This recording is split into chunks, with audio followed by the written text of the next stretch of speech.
उत्तर प्रदेश की योगी सरकार पर अक्सर ही मनमानी और तानाशाही के आरोप लगते रहे हैं। साथ ही सरकार पर जनता विरोधी फैसले लेने के भी आरोप लगते रहते हैं।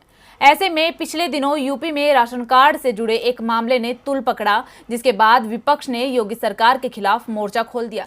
ऐसे में खुद को घिरता देख योगी सरकार को यू टर्न लेना पड़ा। आखिर क्या है मामला, आइए देखते हैं इस रिपोर्ट में। पिछले दिनों एक खबर आई जिसके बाद योगी सरकार बुरी तरह घिर गई और विपक्ष के साथ साथ बीजेपी के नेताओं ने भी योगी सरकार पर हमला बोला।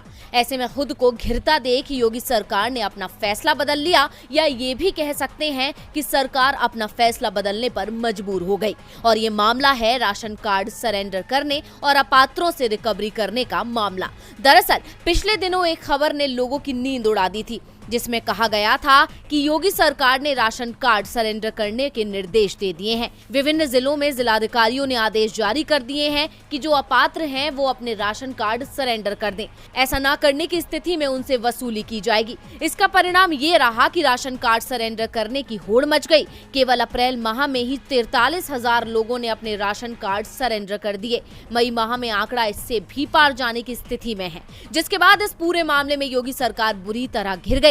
विपक्ष के अलावा खुद बीजेपी सांसद वरुण गांधी ने ही योगी सरकार को अपने निशाने पर ले लिया। ऐसे में अपने खिलाफ बढ़ते विरोध को देखते हुए योगी सरकार को अपना फैसला बदलना पड़ा और एक स्पष्टीकरण जारी करना पड़ा। स्पष्टीकरण में खाद्य एवं रसद आयुक्त सौरभ बाबू ने कहा है कि राशन कार्ड सरेंडर करने का कोई आदेश शासन या उनके स्तर से जारी नहीं किया गया है। राशन कार्ड सत्यापन एक सामान्य प्रक्रिया है और न तो कार्ड निरस्तीकरण और न ही वसूली के लिए कोई आदेश जारी हुआ है। 1 अप्रैल 2020 से अब तक प्रदेश में कुल 29,53,000 नए राशन कार्ड विभाग द्वारा पात्र लाभार्थियों को जारी किए गए हैं। अब सरकार चाहे कितना भी स्पष्टीकरण क्यों न दे, लेकिन सरकार तो घिर चुकी है।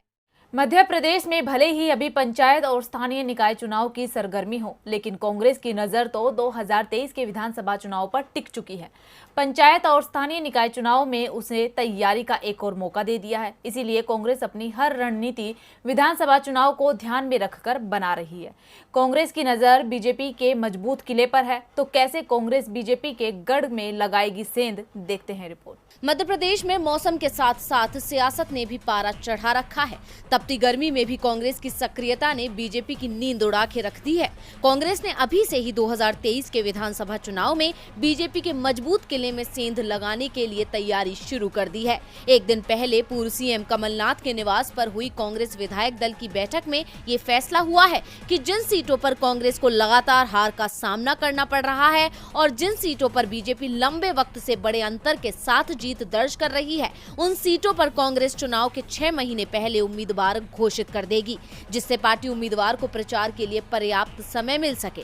पार्टी ने तय किया है कि इसके लिए अभी से जिताऊ चेहरे की तलाश की जाएगी और उसके बाद बीजेपी को टक्कर देने के लिए 6 महीने पहले चुनाव मैदान में उतर जाएगी। नेता प्रतिपक्ष डॉक्टर गोविंद सिंह ने कहा, विधायक दल की बैठक में तय हुआ है कि जिन सीटों पर कांग्रेस को सबसे ज्यादा नुकसान होता है, उन सीटों पर नुकसान की भरपाई के लिए जिताऊ चेहरों को चुनाव से पहले उम्मीदवार घोषित करके मैदान में उतार दिया जाएगा, ताकि वो अपने चुनाव क्षेत्र में बड़े स्तर पर चुनाव प्रचार कर सकें।